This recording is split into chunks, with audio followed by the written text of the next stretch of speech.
Hello साथियों, welcome to planet 4। आप सभी को प्लेनेट 4 विक्रम का नमस्कार। डोनाल्ड ट्रंप के टैरिफ के खिलाफ भारत को मिली सबसे बड़ी राहत अब अमेरिका की कोर्ट से आ रही है, जहां से ट्रंप को ऐसा झटका दिया गया है जिसने पूरी दुनिया को हिलाकर रख दिया है। डोनाल्ड ट्रंप को लगा था कि अमेरिका के राष्ट्रपति होने के नाते वह जो चाहे फैसला सुना सकते हैं, किसी भी देश पर टैरिफ का बोझ डाल सकते हैं, लेकिन अब अदालत ने उनके अहंकार को तोड़ दिया है। कोर्ट के कई चौंकाने वाले बयान सामने आए हैं जिन्होंने ट्रंप की राजनीतिक जमीन को हिलाकर रख दिया है। इसी बौखलाहट में डोनाल्ड ट्रंप नए नए बयान देने लगे हैं। कभी अदालत के खिलाफ पलटवार करते हैं तो कभी मीडिया में अपना गुस्सा निकालते हैं। इसी बीच उनकी बोलती बंद करने का काम पूर्व राष्ट्रीय सुरक्षा सलाहकार जैक सुलिवन ने भी कर दिया है। उन्होंने साफ शब्दों में कहा है कि किस तरह ट्रंप ने अमेरिका के ब्रांड को टॉयलेट में डाल दिया है।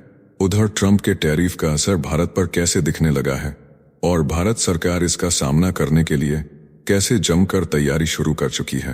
वित्त मंत्री निर्मला सीतारमण ने कौन सा बड़ा ऐलान कर दिया है, सब कुछ आगे जानेंगे। लेकिन जो सबसे बड़ी खबर है वह अमेरिका की कोर्ट से आ रही है, जो पूरी दुनिया को हिला सकती है। आगे मैं आपको विस्तार से बताऊंगा कि अमेरिका के फेडरल सर्किट कोर्ट ने कैसे डोनाल्ड ट्रंप के टैरिफ की धज्जियां उड़ा दी हैं। अदालत ने इसे गैरकानूनी करार देते हुए बड़ा झटका दिया है। राष्ट्रपति की आपातकालीन शक्तियों को लेकर कोर्ट ने ऐसा बयान दिया है जिसने पूरी राजनीति को हिलाकर रख दिया है। अब असली सवाल यही है कि ट्रंप का टैरिफ लागू होगा या नहीं, और कोर्ट ने जो तारीख दी है उसका असली मतलब क्या है। यही रहस्य अब खुलने वाला है। फिर हम जानेंगे कि आखिर कोर्ट ने अचानक यह फैसला क्यों सुनाया, किन लोगों ने टैरिफ के खिलाफ अदालत में याचिका दायर की थी और उनकी क्या दलीलें थीं। यह परत दर परत खुलासा होगा। साथ ही समझेंगे कि इस समय अमेरिका की अलग अलग अदालतों में टैरिफ के खिलाफ कितने मुकदमे चल रहे हैं और हर मुकदमा ट्रंप की कुर्सी को कैसे हिला रहा है। सबसे दिलचस्प मोड़ तो तब आया जब फैसले के तुरंत बाद डोनाल्ड ट्रंप का जोरदार पलटवार सामने आया। उन्होंने अदालत पर ही तीखा हमला बोल दिया। पूरी तरह बौखलाए ट्रंप को लग रहा था कि उन्हें रोकने वाला कोई नहीं है, लेकिन अमेरिकी अदालत ने उनकी हेकड़ी निकाल दी। अब वह टैरिफ को सही ठहराने के लिए तरह तरह की सफाई दे रहे हैं। यह सफाई खुद बताती है कि कैसे कोई राष्ट्रपति अपनी जनता को गुमराह करने की कोशिश करता है। और आखिर में जानना जरूरी होगा कि अमेरिकी अदालत का यह ऐतिहासिक फैसला अमेरिका पर कैसा असर डालेगा, और सबसे अहम बात यह कि भारत पर इसका क्या प्रभाव होगा। यही खुलासा पूरी दुनिया की निगाहें बदल सकता है।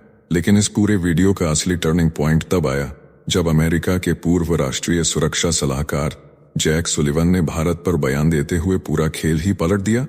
उन्होंने नया बयान जारी करके डोनाल्ड ट्रंप को जमकर फटकार लगाई और उन पर एक बेहद गंभीर आरोप भी जड़ दिया।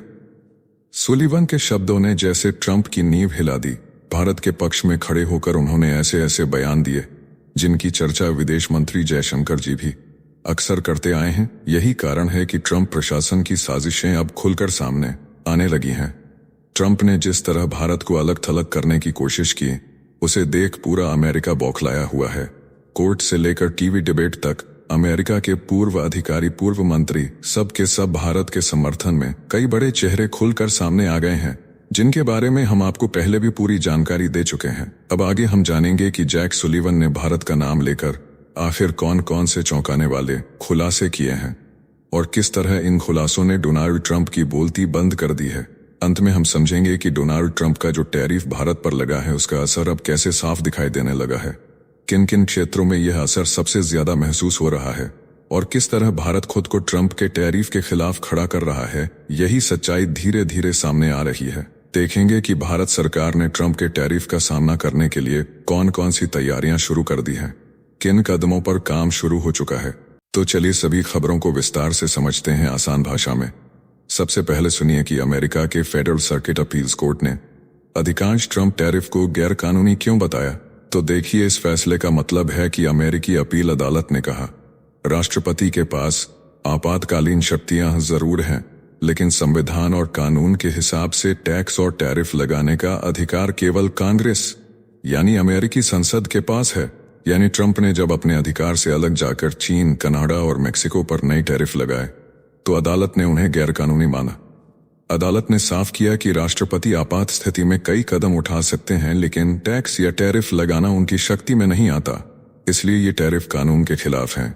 अदालत ने कहा कि international emergency economic powers act के जरिए अनलिमिटेड टैरिफ पावर नहीं दी जा सकती। हालांकि अदालत ने तुरंत इन टैरिफ को हटाने का आदेश नहीं दिया। अदालत ने कहा कि 14 अक्टूबर तक ये टैरिफ लागू रहेंगे ताकि प्रशासन चाहे तो सुप्रीम कोर्ट में अपील कर सके। इस बीच स्टील और एल्यूमिनियम पर पहले से लगे पुराने टैरिफ अभी भी सुरक्षित रहेंगे क्योंकि वे दूसरे प्रावधानों के तहत लाए गए थे। इसका बड़ा असर यह है कि अगर सुप्रीम कोर्ट भी यही राय देता है तो आगे से कोई राष्ट्रपति मनमाने ढंग से टैरिफ नहीं लगा पाएगा। अब समझते हैं कि अदालत ने अचानक यह फैसला क्यों सुनाया और अमेरिकी कोर्ट में टैरिफ पर क्या खेल चल रहा है। तो देखिए, यह पूरा विवाद 2 बड़ी याचिकाओं से शुरू हुआ। पहली याचिका 5 छोटे अमेरिकी बिजनेस ने डाली थी जिन्हें टैरिफ से सीधा नुकसान हो रहा था, और दूसरी याचिका 12 डेमोक्रेट शासित राज्यों ने दायर की थी। उनका तर्क यह था कि international emergency economic powers act IEEPA असल में राष्ट्रीय सुरक्षा खतरे की स्थिति में राष्ट्रपति को कुछ कदम उठाने की छूट देता है, जैसे किसी देश पर आर्थिक प्रतिबंध लगाना या वहां की कंपनियों और व्यक्तियों की संपत्तियां फ्रीज करना। लेकिन इस कानून के तहत टैरिफ लगाना संभव नहीं है, क्योंकि टैरिफ और टैक्स लगाना कांग्रेस का अधिकार है, न कि राष्ट्रपति का। पहले न्यूयॉर्क स्थित कोर्ट ऑफ इंटरनेशनल ट्रेड ने भी यही कहा था कि राष्ट्रपति ने अपनी सीमा पार कर दी है, और अब थर्ड सर्किट अपील्स कोर्ट ने भी इस राय को बड़े पैमाने पर सही माना है। अदालत ने उनकी दलील मान ली कि राष्ट्रपति ने कांग्रेस के अधिकार क्षेत्र में दखल दिया है। इस फैसले का असर सिर्फ इन 2 याचिकाओं तक सीमित नहीं रहेगा। अमेरिका की अलग अलग अदालतों में कम से कम 8 और मुकदमे टैरिफ नीतियों के खिलाफ चल रहे हैं, और अब यह फैसला उन सब के लिए एक मिसाल प्रेसिडेंट बन जाएगा। यानी आगे की सुनवाई में जज इस आदेश को आधार बनाकर ट्रंप प्रशासन की नीतियों को और चुनौती दे सकते हैं। अभी तक treasury department, US trade representative और कॉमर्स डिपार्टमेंट ने इस पर कोई आधिकारिक प्रतिक्रिया नहीं दी है, लेकिन माना जा रहा है कि वे सुप्रीम कोर्ट में अपील करेंगे। अगर सुप्रीम कोर्ट भी यही राय रखता है तो यह राष्ट्रपति की शक्तियों पर संवैधानिक सीमाएं और सख्त कर देगा और अमेरिकी व्यापार नीति में बड़ा बदलाव ला सकता है। अब जरा अमेरिकी अदालत के फैसले पर ट्रंप का पलटवार सुनिए। तो डोनाल्ड ट्रंप का बयान असल में उनकी राजनीतिक और आर्थिक रणनीति को दिखाता है। उन्होंने अपील्स कोर्ट के फैसले को सीधे सीधे खारिज करते हुए इसे पक्षपातपूर्ण बताया और जोर देकर कहा कि टैरिफ अभी भी लागू है। उनका इशारा यह था कि अदालत चाहे कुछ भी कहे, लेकिन अंतिम और निर्णायक फैसला सुप्रीम कोर्ट से ही आएगा। इस तरह वह अपने समर्थकों को यह संदेश दे रहे थे कि लड़ाई खत्म नहीं हुई है और वह पीछे हटने वाले नहीं हैं। ट्रंप ने खुद को अमेरिकी मजदूरों और किसानों का रक्षक बताते हुए कहा कि टैरिफ दरअसल उनकी ढाल है, यानी अगर विदेशी सामान सस्ते दामों पर अमेरिका में आएंगे तो अमेरिकी उद्योग और मजदूर बर्बाद हो जाएंगे, इसलिए टैरिफ जरूरी है। दूसरी ओर उन्होंने एक बड़ा नैरेटिव खड़ा किया कि दशकों से दुनिया ने अमेरिका का शोषण किया है। उनका कहना है कि अलग अलग देशों ने अमेरिकी कंपनियों और किसानों को गैर टैरिफ बाधाओं और ऊंचे आयात करों के जरिए चोट पहुंचाई, लेकिन अब अमेरिका चुप नहीं बैठेगा। वह बार बार मेड इन अमेरिका कंपनियों को मजबूती देने की बात करते हैं और यह जताते हैं कि अगर टैरिफ हटा दिए गए तो देश की रीढ़ टूट जाएगी। यानी उनके लिए टैरिफ सिर्फ एक आर्थिक नीति नहीं बल्कि राष्ट्रवाद का प्रतीक है, एक ऐसा हथियार जिससे वे दावा करते हैं कि अमेरिका अपनी खोई ताकत वापस पा सकता है और वैश्विक व्यापार में बराबरी या पलटवार की स्थिति में आ सकता है। अब समझते हैं कि अमेरिकी कोर्ट का यह फैसला अमेरिका पर कैसे प्रभाव डालेगा। तो देखिए, इस फैसले का असर यह है कि 14 अक्टूबर तक टैरिफ लागू रहने से इंपोर्ट करने वाले कारोबारियों की हालत मुश्किल हो गई है। उन्हें सामान मंगाने में पहले से ज्यादा पैसा लग रहा है क्योंकि टैक्स ऊंचा है। ऊपर से लॉजिस्टिक्स यानी माल ढुलाई की लागत भी बढ़ गई है। कई कंपनियों को अपने पुराने कॉन्ट्रैक्ट फिर से लिखने पड़ रहे हैं क्योंकि जिन शर्तों पर सौदे हुए थे वे अब बदल चुकी हैं। बंदरगाहों पर क्लीयरेंस की प्रक्रिया धीमी हो गई है क्योंकि अधिकारी भी यह समझ नहीं पा रहे कि आगे क्या नियम रहेंगे। इसी वजह से रिस्क प्रीमियम यानी व्यापार में अतिरिक्त खतरे की कीमत और ऊपर चली गई है। लोग अब ट्रेजरी और कॉमर्स डिपार्टमेंट से औपचारिक बयान का इंतजार कर रहे हैं कि वे इस फैसले को लेकर आगे क्या रुख अपनाएंगे। दूसरा पहलू यह है कि यह आदेश सिर्फ एक मुकदमे तक सीमित नहीं रहेगा। मैंने आपको पहले ही बताया कि देश भर में ऐसे कई और मामले अलग अलग अदालतों में लंबित हैं और अब वकील इस आदेश का हवाला देंगे। अगर सुप्रीम कोर्ट भी यही फैसला बरकरार रखता है तो यह राष्ट्रपति की आपातकालीन शक्तियों की सीमा तय करने वाली एक बड़ी संवैधानिक लक्ष्मण रेखा बन जाएगी। इसका मतलब होगा कि आगे कोई भी राष्ट्रपति मनमर्जी से टैरिफ या टैक्स नहीं लगा पाएगा। कारोबारी दुनिया भी इस अनिश्चित माहौल में अपने उपाय ढूंढ रही है। कंपनियां बढ़ी हुई लागत को ग्राहकों तक पास करने की रणनीति बना रही हैं। ऑर्डर बुक को दोबारा संतुलित कर रही हैं ताकि ज्यादा नुकसान न हो, और विदेशी मुद्रा के उतार चढ़ाव से बचने के लिए करेंसी हेजिंग का सहारा ले रही हैं। अब समझते हैं कि अमेरिकी कोर्ट के फैसले का भारत पर क्या असर होगा।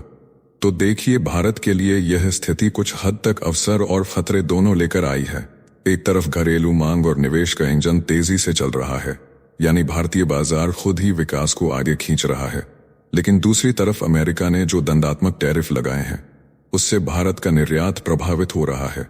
जो कंपनियां अमेरिका को बड़े पैमाने पर सामान बेचती थीं, उनकी लागत और अनिश्चितता बढ़ गई है। इसके अलावा भविष्य के कैपिटल एक्सपेंडिचर यानी बड़ी बड़ी फैक्ट्रियों और नए प्रोजेक्ट्स पर निवेश की योजनाओं पर भी दबाव आ रहा है, क्योंकि जब निर्यात का भविष्य धुंधला हो तो कंपनियां जोखिम उठाने से हिचकती हैं। हालांकि अमेरिकी अदालत ने जो कहा कि राष्ट्रपति के पास टैरिफ लगाने का स्पष्ट अधिकार नहीं है, उससे भारत के लिए नीति संवाद की नई गुंजाइश बनती है। अगर सुप्रीम कोर्ट भी इस तर्क को मान ले और अमेरिका को टैरिफ में ढील देनी पड़े, तो भारत को मेक इन इंडिया और मेक फॉर द वर्ल्ड अभियान में बड़ी बढ़त मिलेगी। इसका मतलब यह होगा कि भारत न सिर्फ घरेलू बाजार के लिए उत्पादन करेगा, बल्कि दुनिया को सप्लाई करने का बड़ा केंद्र भी बनेगा। साथ ही सप्लाई चेन विविधीकरण तेज होगा, यानी कंपनियां चीन पर निर्भरता घटाकर भारत, जापान और यूरोप जैसे देशों के साथ साझेदारी करेंगी। इससे टेक्नोलॉजी निवेश, सेमीकंडक्टर इकोसिस्टम और हाईटेक इंडस्ट्रीज को भारत में और अधिक बल मिलेगा। साथियों, आगे बढ़ने से पहले आप सभी को बता दूं कि अगर आप देश, दुनिया, डिफेंस और इकोनॉमी की 100 से ज्यादा खबरें एक साथ एक ही जगह पर एक ही समय में फटाफट रोज देखना चाहते हैं, तो कृपया मेरे साथ जी चिल्स चैनल पर जुड़िए, जहां मैं रोज शाम 9 बजे आपके लिए दुनिया की तमाम सारी खबरें एक साथ लेकर आता हूं। जी चिल्स चैनल का लिंक आपको नीचे डिस्क्रिप्शन या कमेंट बॉक्स में मिल जाएगा।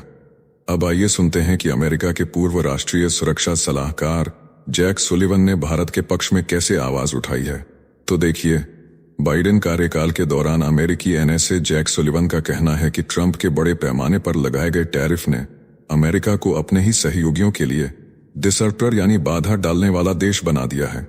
उन्होंने आगे कहा कि पहले अमेरिका को एक भरोसेमंद पार्टनर माना जाता था, लेकिन अब यूरोप से लेकर एशिया तक कई देशों की राजधानियां यह सोचने लगी हैं कि अमेरिका के साथ जुड़ना जोखिम भरा है। यही वजह है कि वे डी-रिस्किंग यानी अमेरिका पर निर्भरता घटाने की रणनीति बनाने लगे हैं। दूसरी ओर चीन इस स्थिति का फायदा उठा रहा है और खुद को एक जिम्मेदार और स्थिर खिलाड़ी की छवि में पेश कर रहा है। इससे अमेरिका की अंतर्राष्ट्रीय ब्रांड वैल्यू कमजोर पड़ रही है और उसकी नेतृत्व क्षमता पर सवाल उठने लगे हैं।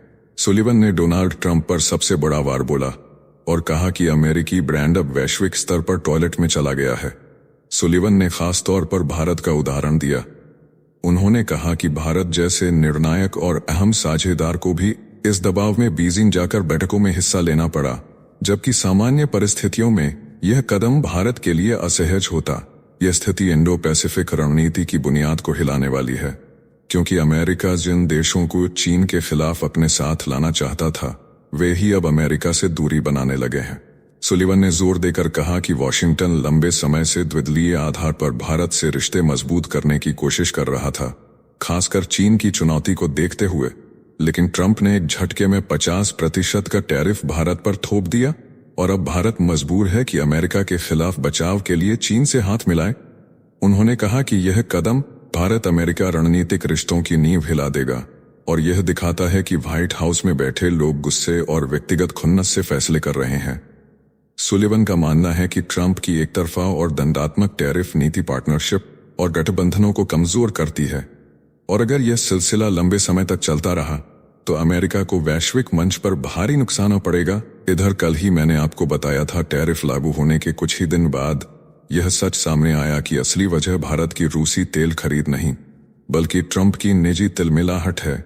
इस बात की पुष्टि अब सुलिवन ने भी कर दी है। अमेरिकी निवेश बैंक जेफरीज ने बताया कि ट्रंप को भारत पाकिस्तान विवाद में मध्यस्थ बनने का मौका नहीं मिला और वही अपमान अब टैरिफ के रूप में भारत पर उतारा जा रहा है।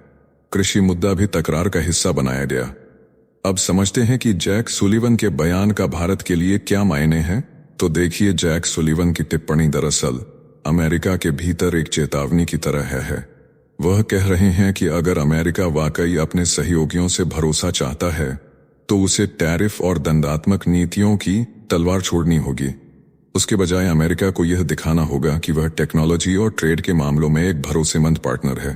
भारत इस संदर्भ में एक बड़ा अवसर है क्योंकि यहाँ युवा प्रतिभा की भरमार है। डिजिटल पब्लिक इंफ्रास्ट्रक्चर जैसे यूपीआई आधार डिजिटल पेमेंट सिस्टम पहले से खड़ा है और सुधार की भावना लगातार मजबूत हो रही है। यानी भारत की शक्ति भविष्य में अमेरिका के लिए सहयोग का सबसे अहम स्तंभ बन सकती है। भारत का रुख अब स्पष्ट है। वह बीजिंग से संवाद भी करेगा और वॉशिंगटन से सहयोग भी, लेकिन किसी के दबाव में झुकेगा नहीं। भारत बराबरी और सम्मान की शर्त पर ही संबंध रखेगा।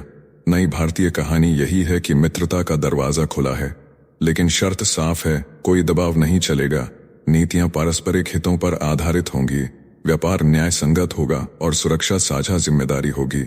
यही नैरेटिव दुनिया के लिए एक गेम चेंजर साबित हो सकता है। इसे ही न्यू इंडिया की स्पीड कहा जा रहा है, यानी भारत अब तेज, आत्मविश्वासी और संतुलित ढंग से अपनी राह बना रहा है। अब जरा भारत की मजबूती को समझिए। तो दरअसल सुलीवन का यह बयान उस वक्त आया है जब भारत तेजी से वैश्विक शक्ति के रूप में उभर रहा है और अमेरिका का रवैया उसे और अधिक चीन के करीब धकेल रहा है। भारत की आत्मनिर्भर नीतियां और रूस जैसे साझेदारों से ऊर्जा सौदे पहले ही उसकी स्थिति मजबूत कर चुके हैं। वहीं अमेरिका की छवि अब डूबते जहाज की तरह दिख रही है। ट्रंप के फैसले न सिर्फ अमेरिकी उद्योग जगत के लिए विनाशकारी साबित हो रहे हैं, बल्कि सहयोगियों को भी दूर धकेल रहे हैं। भारत ने जिस धैर्य और मजबूती से यह हमला झेला है, वह आने वाले समय में एशिया की शक्ति संतुलन को पूरी तरह बदल देगा। अब जरा समझते हैं कि डोनाल्ड ट्रंप के टैरिफ का भारत पर कैसे असर पड़ेगा। तो देखिए, डोनाल्ड ट्रंप द्वारा भारत पर 50% का टैरिफ लगाने का असर यह है कि भारतीय उद्योग जगत को सीधी और गहरी चोट लगी है। यह टैरिफ दरअसल उस अतिरिक्त टैक्स की तरह है जिसे अमेरिकी बाजार में सामान भेजते समय भारतीय कंपनियों को चुकाना होगा। नतीजा यह हुआ कि भारतीय सामान अब अमेरिका में बहुत महंगे पड़ गए हैं और उनकी बिक्री गिरने लगी है। इस फैसले से लाखों नौकरियों पर खतरा मंडरा रहा है। नोएडा से लेकर तमिलनाडु के तिरुपुर तक, जहां बड़े पैमाने पर गारमेंट और एक्सपोर्ट हब मौजूद हैं, वहां कारोबारियों के बीच खामोशी और बेचैनी छा गई है। खासकर परिधान उद्योग, जेम्स और ज्वेलरी, कालीन और झींगा यानी श्रिम्प उद्योग पर सबसे ज्यादा मार पड़ी है। आंध्र प्रदेश के कुम्हारों और छोटे किसानों के लिए भी यह बड़ा संकट है, क्योंकि उनकी आजीविका एक्सपोर्ट से जुड़ी हुई है। झींगा उद्योग में करीब 2 मिलियन लोग काम करते हैं और उनमें से आधे लोग अब इस संकट की चपेट में आ गए हैं। कंपनियां कमाई घटने से मजदूरों को वेतन देने में असमर्थ हो रही हैं, जिसकी वजह से मजबूरी में छटनी शुरू हो गई है। तिरुपुर की गारमेंट इंडस्ट्री, जिसे डॉलर सिटी कहा जाता है क्योंकि वहां से बड़े पैमाने पर निर्यात होता है, वहां 1.5 लाख से ज्यादा लोग बेरोजगारी के कगार पर पहुंच चुके हैं। यानी इस टैरिफ का असर सिर्फ कंपनियों पर नहीं, बल्कि सीधे सीधे भारतीय मजदूरों और छोटे किसानों की रोजमर्रा की जिंदगी पर पड़ रहा है। अब समझते हैं कि भारत सरकार ट्रंप की टैरिफ का सामना करने के लिए कैसे तैयार खड़ी है। तो सबसे पहले यह समझिए कि ट्रंप द्वारा लगाए गए टैरिफ का सीधा असर किन सेक्टरों पर पड़ा है। कपड़ा, ज्वेलरी और मैकेनिकल उपकरण जैसे एक्सपोर्ट उन्मुख उद्योगों को पहला झटका लगा है। लेकिन भारत की अर्थव्यवस्था पूरी तरह नहीं रुकी है, क्योंकि मैन्युफैक्चरिंग और कंस्ट्रक्शन सेक्टर अभी भी ग्रोथ को सहारा दे रहे हैं। अच्छे मानसून और पर्याप्त खाद्यान्न भंडार की वजह से खाद्य मुद्रास्फीति को काबू में रहने की उम्मीद है। आने वाले त्योहारों के मौसम में निजी खपत बढ़ेगी, जिससे घरेलू मांग का पहिया और घूमेगा। सरकार ने जीएसटी संरचना को आसान बनाकर और आयकर में राहत देकर खर्च करने की क्षमता बढ़ाई है, जबकि रिजर्व बैंक सतर्क है और जल्दबाजी में ब्याज दरों में बदलाव नहीं करेगा।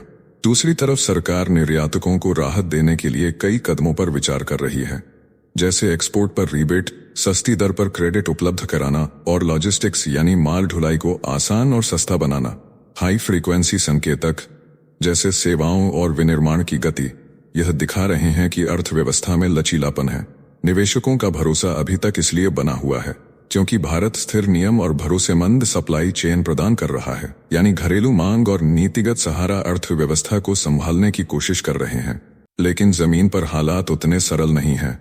भारतीय निर्यात संगठन के प्रमुख अजय सहाय ने वित्त मंत्री से मुलाकात के बाद कहा कि सरकार जल्द ही राहत पैकेज देगी, लेकिन कारोबारियों का कहना है कि नुकसान बहुत गहरा है।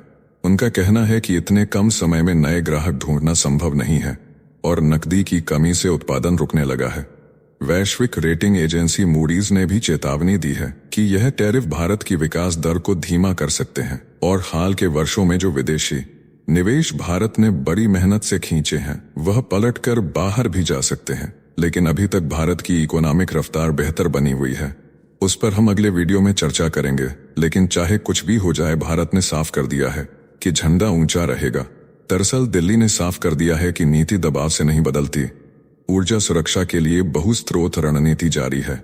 जहां भरोसेमंद और सस्ता कच्चा तेल मिलेगा वहीं से खरीदा जाएगा। घरेलू प्रतिस्पर्धा बढ़ाने के लिए मेक इन इंडिया और मेक फॉर वर्ल्ड को रफ्तार दी जा रही है। जापान के साथ सेमीकंडक्टर, एआई और स्वच्छ ऊर्जा में नई पहल आगे बढ़ रही है। रक्षा सहयोग में संयुक्त अभ्यास और को प्रोडक्शन मजबूत हो रहा है।